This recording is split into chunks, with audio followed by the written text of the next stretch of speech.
years ago, we moved to San Francisco without having a clue how critical this city was to our connections to Gina Marie. Finding Gina Marie could have happened anywhere. But the fact that it happened in this city at this time was just incredible. And I really can't wait to share with you a little bit more about how all of that unfolded. Welcome back to Finding Gina Marie, our podcast about discovering family and our journey to relocate to Europe. This is episode 5. If you missed anything in our previous episodes, you can find links in our show notes or the description. And you can also go to findingginamarie.com. I'm Kevin. And I'm Judy. We lived in Houston for 29 years. We raised a family there, and we established some pretty deep roots there. Are we ready to talk about how intense our move was to San Francisco? Well, I think before we do, let's contrast what life was like in Houston. Well, yeah, that's definitely a good idea because it changed everything when we moved to San Francisco. When we lived in Houston, because Texas is a big state, lots of land, homes were pretty cheap there. And we ended up, after our third home, actually being in a place that had 4,000 square feet. 5 cars in the driveway at one point. 5 cars in the driveway. Yeah, that was crazy. Always some maintenance on something when you have enough stuff and a big enough place and you're driving those cars all the time in Houston and the heat, things break down. Sure. At the time, you were working from home as an entrepreneur, and I had a fairly long commute, maybe a 45-minute drive most days. And I worked fairly long hours as well. Yeah, you worked some pretty darn long hours there. That was not ideal, especially when I'm the person at home and I don't make great meals like she does. So the family is getting my pretty basic, what could I cook on the grill type meals. And I was cooking for my father, who was on a special diet. So I would spend the weekend cooking foods that he liked. Correct. But to have all these foods meant the house had to be stocked. And Houston being so spread out, even our closest grocery store was 2 miles away. And at the time, we were basically a family of 6. And so I would shop once a week, maybe every other week. But I would just load up the car, the trunk, and do a ton of grocery shopping and come back, and we would be set for a while. Yeah, the call to everyone, trunk's full, all the kids, everybody come on out and grab all these bags of groceries. And it was a haul. We had a separate freezer because we were storing as much as we could frozen stuff. I mean, you have a family that big, you certainly want to save some money and buy some bulk things too. Exactly. Sam's Club. Wonderful. Yeah. So just to pick up where we were the last episode, my father had passed away in February, and our daughter was away at college. Right. And in March, you got a call from a recruiter from Apple. Yeah. And that started the process of, would you like to interview with Apple? And so I started doing the interviews, and a lot of them were over the phone. So it was casual. We weren't fully committed to this. We were saying, well, if it happens, it happens. If it doesn't, it doesn't. Then a few of them got more serious, and they actually had me fly out to Cupertino, do 2 interviews with 2 different teams in person. And then they did it again, 2 more teams. And we started thinking, well, maybe this is something we need to look at. We've got to start thinking about what would we do if we actually moved to California. We have a big house here. Are we going to live in a house out there? Are we going to have 2 cars? And is anybody going with us? I actually assumed automatically that our sons who were living with us at the time would relocate with us.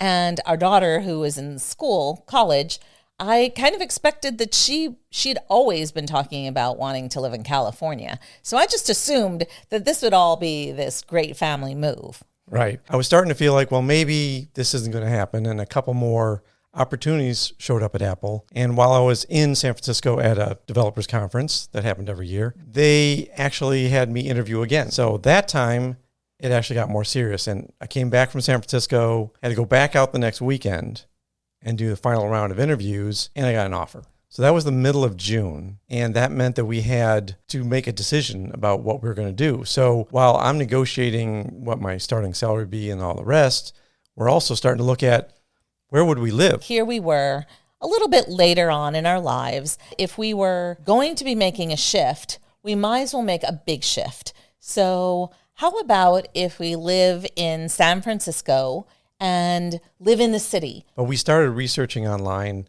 what the different areas were like. We looked up the San Francisco neighborhoods and started reading description of them. In fact, we had one website or one article that went through and gave each neighborhood a little synopsis and what it was called. And that helped us start to feel like, well, this city's got a lot of different variety. Where should we be? And then we were thinking back to the times when we were in London specifically.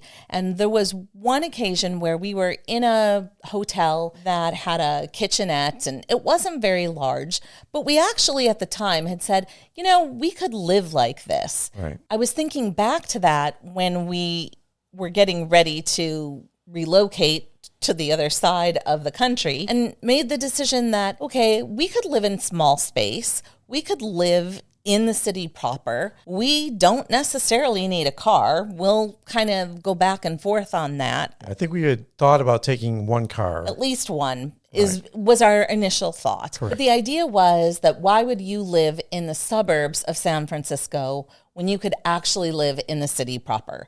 And so when we were considering all the things that living in the city would look like, it kind of made our decision a little bit easier. And we just kind of said, anything we're doing currently, let's do a 180 of it. Right. And it was actually kind of a fun process to go through that. Oh, yeah. It felt like freeing ourselves of all the things that we had and all the routines that we had. It's like, what if we just didn't do that? What if we didn't have to commute and have cars and sit in traffic? What if you got a job in the city and I was going to, if I worked at Apple, they had buses, Right. actual corporate buses that I would take. I wouldn't even have to take the public transit system. So why not? Let's just pick a spot.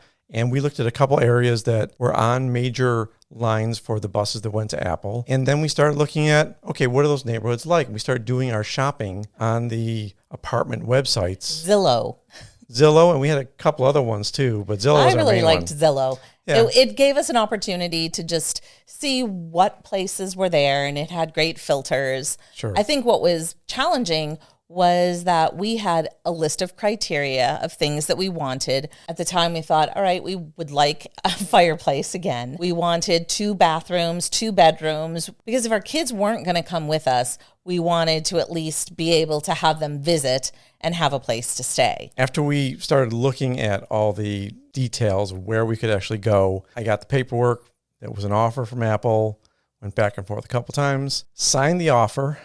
I was officially an employee at Apple. Then they asked me, when do you want to start? There was reasons why I wanted to start quickly. There was other things going on. I offered to start in 2 weeks, which meant that it was going to be a start date of July 21st. We really didn't have ourselves ready to move. No, not at all. In fact, we still had to plan a scouting trip so that we could look at neighborhoods. And we had a 29-year life that we needed to untangle. We had a home to sell, and it needed some updating in order to put it on the market. Right. There was 1,001 things that had to get done. And I did a few little things before I left. And then basically the 15th, I think our flight out there to San Francisco. And she was going to be there for a little bit to hang out, look for apartments, and then I was going to stay and she was going to go back to Houston. We got out there. The first thing that was hilarious, we couldn't get the rental car we were supposed to get, so we had to settle for a one-day rental of an SUV, the biggest vehicle you could have and you don't want to have in San Francisco. So our scouting trip was in the worst vehicle for you to be going around the city. I had never been to San Francisco. That's right. So this was a brand new experience for me. We made the decision to move here sight unseen on my part. And I just thought, well, this will be a grand adventure, so let's go for it. Yeah. I knew that San Francisco had hills. I was so unprepared for the size of these hills, which were made 100 times worse by being in an SUV where I could not see the end of the vehicle. I think at this point, we were still thinking about taking one of our cars. Oh, we absolutely were. I was adamant that we needed to take a car. I was not prepared to be completely untethered. We're driving through the city on this first day of our reconnaissance, and we come up to the first hill. Coming up to the top of the hill, you already had trouble seeing over the dash of the SUV, and then you couldn't see anything. You saw sky. And that is not an exaggeration. No, and I couldn't see much either. I mean, it wasn't just because of our height. This is just a big vehicle. And a big hill. Your comment was, oh, hell no, we're not driving cars in San Francisco. I immediately lost any interest in driving a car in San Francisco. And honestly, it was the best decision that we could have ever made. San Francisco is really, really hard to park. Yes. And it's expensive to park. Yeah, it was going to cost us an extra $350 if they had room, which they did not. So then you have to find a garage somewhere that's not even where you live, right, and pay to park it. Who needs that nonsense? We did not. I think the cool part about our first couple trips into the city, because I was actually living in San Jose. Your corporate part. My corporate housing, yeah. I think they were giving me that for 45 days until I found a place. We were driving from there into the city, struggled to park, but we found some really cool spots right away. Fillmore Street was just cool. I think we went down to the marina. Part of the reason that Fillmore Street was cool, there was a cupcake shop. And who doesn't love a good cupcake? We did find a cupcake shop first. So we sugared you up. And then we started walking up and down the hill. We did a good job of scouting the areas that we looked up online and thought maybe these were candidates. We had seen Noe Valley, which is a lovely area, very hilly. Much more hilly than we expected, especially some of the streets that never stop being a hill. Well, that's kind of what we chose. Well, no, I mean, like some of the houses were on a slope of the hill, and we were looking at those going, every day you can't be not on a hill. You're not even at the top. You're not at the bottom. You're just in the middle of it all the time. Fair. I think part of our criteria was we wanted to be near a part of town that had the shops and walkable areas like we saw in London and Paris, places where maybe you could just walk and go get a dinner at a nice restaurant. So before I dropped you off in San Francisco, while we were still in Houston, we did find a realtor. I left you, and then I went home to really attend to the ginormous job of selling our house and preparing it for sale. The carpets were old. I mean, we lived in that house for quite a while. The walls needed some fixing up. There was just a laundry fresh listing. Paint and, all of the nail holes and everything that needed to be fixed. And right. But we wanted to sell this house for a profit. Be sensible for once and actually get some good money for a house that we really loved and put a lot of care into. This home was the third time is the charm home. Yeah. It's where our kids had most of their memories growing up. It's where most of their friends were from. It was a place where we did a lot of activities and really enjoyed the neighborhood. Yes, it was our dream home, basically. One of the biggest challenges of getting our house ready to sell was that we had all of our stuff still. And if painters were going to come in and they were going to be pulling out carpet, we really needed to get things out. I ended up having to pack things, not necessarily in a way to ship them, but more to put them into storage. So there was space for the construction work, for any changes that were being made, and eventually for, what do they call that when you staging the house. So that all was really intense work. I was still working full time. It was quite a challenge to get everything done. The easiest part of it was that Kevin was gone. And so, wait. That's not what I mean. Your boyfriend came in and helped you with it? If only. No, it was just that I had less to do without you. So I had evenings to kill, and I was by myself for the most part, I was wondering where you're going with that. So the process for you continually got more complicated as there were more things that needed to be done, as you had to get one storage unit and then another storage unit and then another storage unit, and keep moving stuff and keep making decisions on what stuff we should give away. I mean, I couldn't even help with any of that. We didn't have the luxury of time. The intention was, let's give away everything we possibly can. Fortunately, we had family and friends who were picking up certain things, and that made things a bit easier. There was a lot. There was a 4,000 square foot home that needed to be unencumbered so that we didn't have to leave anything for the new owners. Yeah.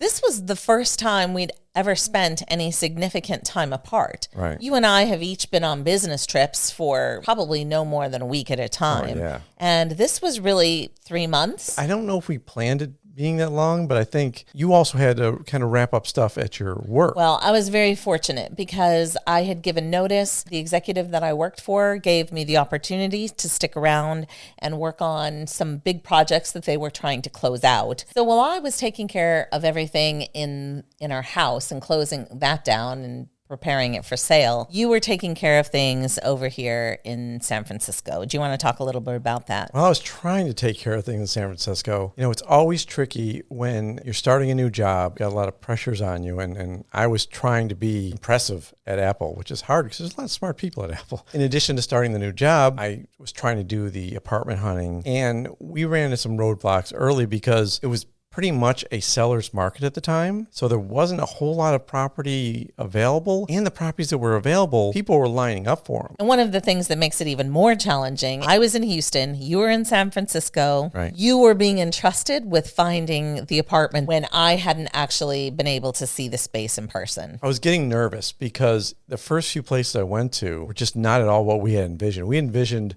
just a small place in the center of the city where we could just walk down, and we wanted a nice walk up to it. We wanted a place that when you walked into the building, you felt good about it. And these first few places just didn't feel that way. And I don't think the realtor got it. So you would go to these apartments. There'd be 6 or 8 of you outside waiting to go in. The person showing it would come up. You'd all charge in, start looking around. And whether you liked it a lot or just a little, you would pay the $75 fee. You would fill out the paperwork and you'd make sure that your name was in the list because maybe this is as good as you can get because every apartment was just in high demand. So we're realizing that even though we don't have outrageous criteria for this new apartment, we're not getting a lot of opportunities to view viable options. And so we kind of came to the resolution that even though the budget that we had was as much or more than what we were spending for our large, sprawling Houston house, our mortgage payments were not near some of these rent prices. Right. And so we made the decision to scale down to a 1-bedroom, 1-bath so that maybe, hopefully, we'd be able to get a few more apartments to view. Well, that was it. It wasn't so much even the price, although the price was ridiculous on some of those. We just couldn't find any. My 45 days were up. I had to ask for an extension and we still weren't finding any places that even looked right. And the ones that I actually got to go see, like I said, there were people queued up. I couldn't get in there and I just wasn't sure. I mean, I started to doubt, what do I have to sacrifice? You know, are you going to be okay with this? And I was sending you pictures of the one place. I wasn't in love with it, but I kind of kept it in my back pocket because just in case, I was stressing out at not being able to help you with all the stuff that you were dealing with. And then I was stressing out that maybe I'm not going to find a place because this city is so in high demand right now. It's 2014 and everybody wants the few places that are open. But I felt like I'm going to disappoint you, not get our dream place. Maybe we are living in San Jose. I did feel like we at least were aligned in what we were looking for. I think the things that I didn't like, you didn't love. So Right. we were at least on the same page. Definitely on the same page. And that helped. You giving me the confidence. You kept saying, look, I trust you.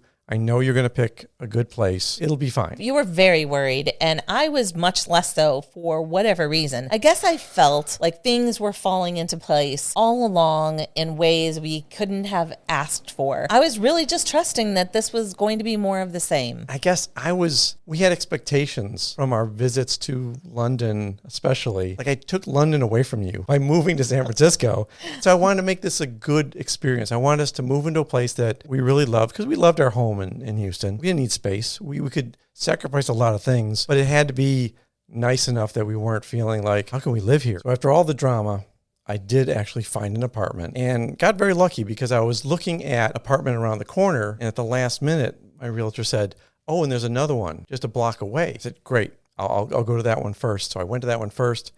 Turned out to be no one else was there. They just put it on the market. I got to walk in, take a look around. I said, was it even listed? It was getting listed, so it wasn't fully listed yet. And I walked in, looked around, took pictures, sent them to you. I love it. We filled out a form. We want it. And then I went to the other one, which was horrible. So I'm really glad that this one was an option. With a ton of other people looking at that one as well. That was queued up for, and 2 apartments in that building were just not good for us. But I had an apartment. So that was, I could exhale a little bit. You know? So let's fast forward just a tiny bit. What did you have in that apartment, Kevin? Well, see, when I moved, I took a suitcase of clothes. Not that many, but enough clothes to get me by. And I had my furnished apartment in San Jose, corporate housing. When I was going to leave that apartment and actually move into ours, I made the thoughtful purchase of a folding chair. Single. And an air mattress and a towel. One towel.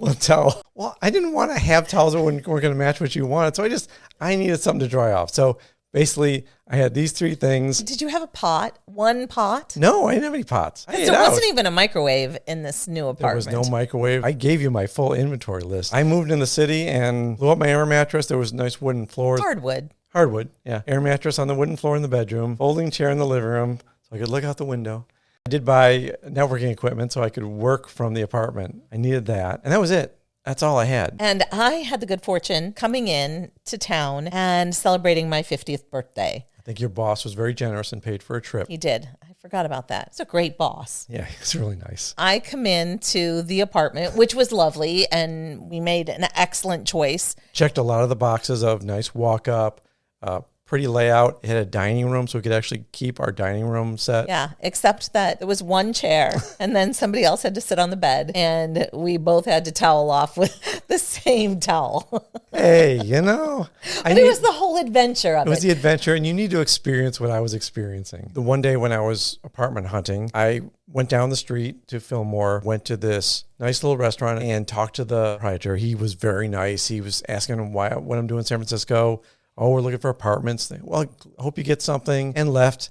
And then came back after I had found my apartment, went back to that same place and walked in, and he said, hey, good to see you again. Did you find an apartment? This is cool. This is exactly what we wanted. We wanted to have neighborhood restaurants and places that we can go where we kind of become friends with the people that are there. And the owners had been in this establishment for years and years. Yeah. And it was, again, one of those things that was 180 degrees different than in Houston, where it's great restaurants, but they're all chains. Yeah. And another interesting part about that apartment we found, and also that restaurant we went to, is right across the street from the cupcake shop. I know. Which was the first place we actually stopped at in San Francisco. I was going to mention that, but I wasn't sure if I should. No, we got to talk about your sugar, man.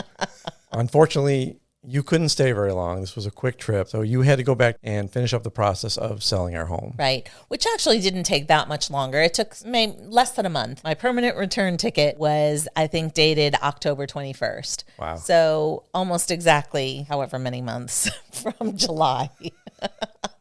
3, dear. There you go. So now Apple was paying for the moving. Apple paid for packing as well. But that was actually a little bit more complicated by the fact that I had taken a lot of the things that we were going to be bringing with us, and I had put them into our storage units. That meant that those items weren't going to get packed by the packers, but instead they were going to get packed by the movers. So the movers show up late. It was basically 2 guys. I insisted that there had to be some mistake because we had a huge house. We had a lot of really big, heavy furniture, and we had 2 storage units that were full of stuff that needed to be packed up before we could head out. So I stayed with the movers until they were finished. And that actually took till probably 10 o'clock or 11 o'clock at night. So it was a very long, exhausting day and very emotionally draining as well, because I could only do what I could do. I didn't know much about what to do moving into an apartment. I mean, we've never moved into an apartment like we were having here. One of the additional things that was a little tricky about this move is that we knew that we were going to put some things in storage and some things were going to go to the apartment. We were bringing probably more than we needed, but we've never lived in a city. We had no idea whether this was going to work out or not. And there were things that were maybe memorabilia that we weren't quite ready to get rid of. We brought them with the intention of putting them in storage for a year, deciding how we felt about the whole adventure. That was a tricky process to decide what was going where. And you were measuring furniture in Houston, and I was laying it out on an iPad with measurements of the apartment, saying, well, that will fit, that will fit. We can actually fit the dining room stuff. That's good. But this won't fit and that won't fit. And that may or may not come into the bedroom. It depends if it fits in the elevator or not. You know, we were on the 6th floor of this apartment building. There was an elevator. But it's not the massive elevator of some buildings. This is a 1920s elevator in San Francisco. Yeah, great building. Great building. So they show up anyway, a day early. They didn't even show up on the day. And it's this huge van. It's a multi-family van. So if you've ever seen like an Allied moving van that has different sections where different families are moving their stuff, and yours is one of those. And this is San Francisco, where there are no parking spaces. Right. You have to reserve them but I didn't weeks know in that. advance. And I didn't know, even if I knew that, I would have had it for the wrong day, because I didn't know you had to schedule 5-day or 3-day. Or that it was even our responsibility and not the movers. Yeah, I thought it was the movers. I was clueless. On the morning that they came, They call me like, we're ready. We're pulling up. It's like, no, you're pulling up. And they pull up to the apartment building.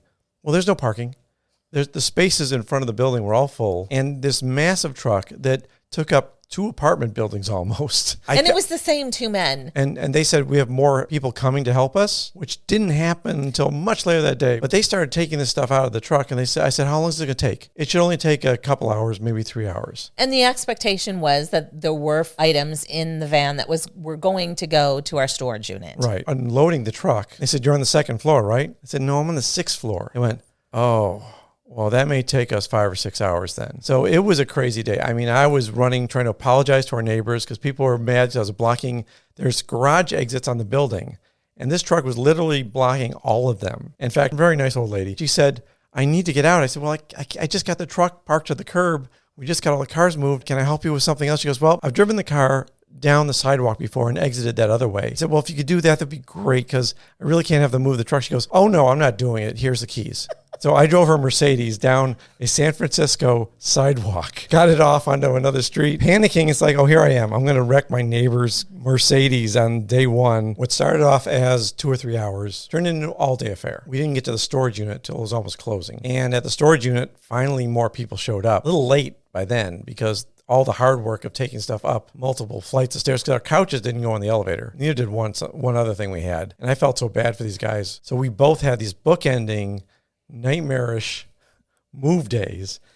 And when that was all done, I was just exhausted. I was like, I'm so glad that we're done with this. Only to find out when I finally did move that there were things that were supposed to have gone to the storage unit, big, heavy furniture, right, that they did not put in the right place. So the 2 things that I wanted to get done in Houston. One was you needed me to sign some of the paperwork for the closing on this house. And my mother was also having her 90th birthday at the beginning of October. So I flew back in, got to see all the cool things that you did to the house. Oh, that's right. Yeah. It looked great. In fact, it's one of those things when you get the house staged, you get the landscaping redone, you get everything just perfect. You're like, oh, maybe I want to stay. We should live here. This is really a nice looking place. Too late. No.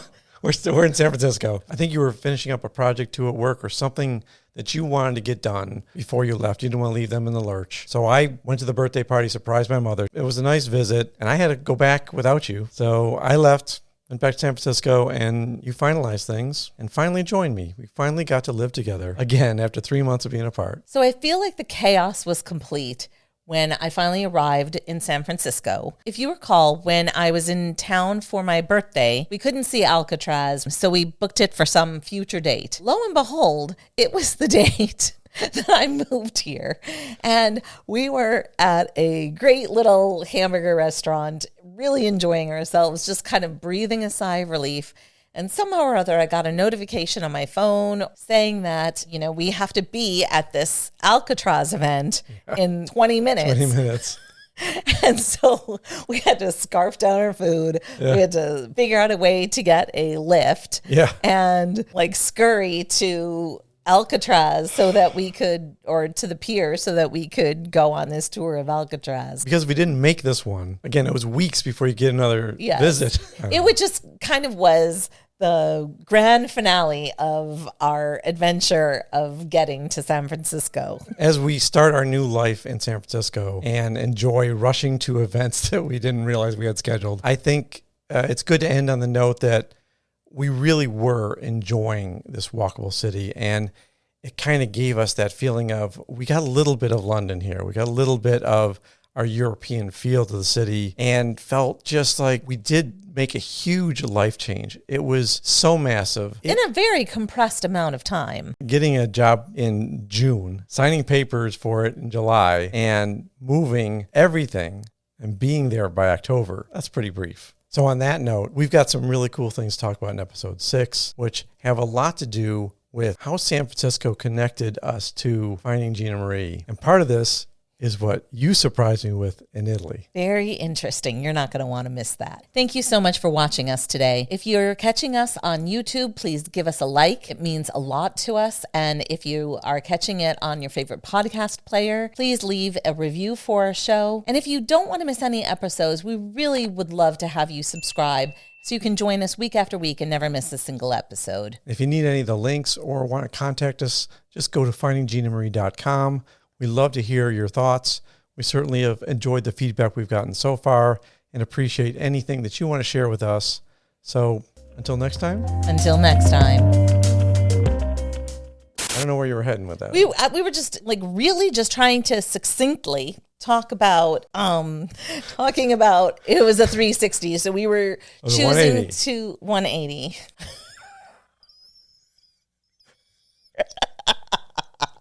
So close.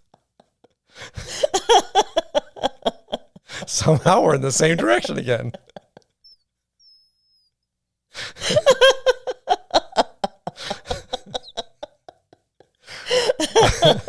Pull it together. He doesn't mean to be a laugh riot. It just comes natural. That's sweet of you. Moving right along. Mm-hmm.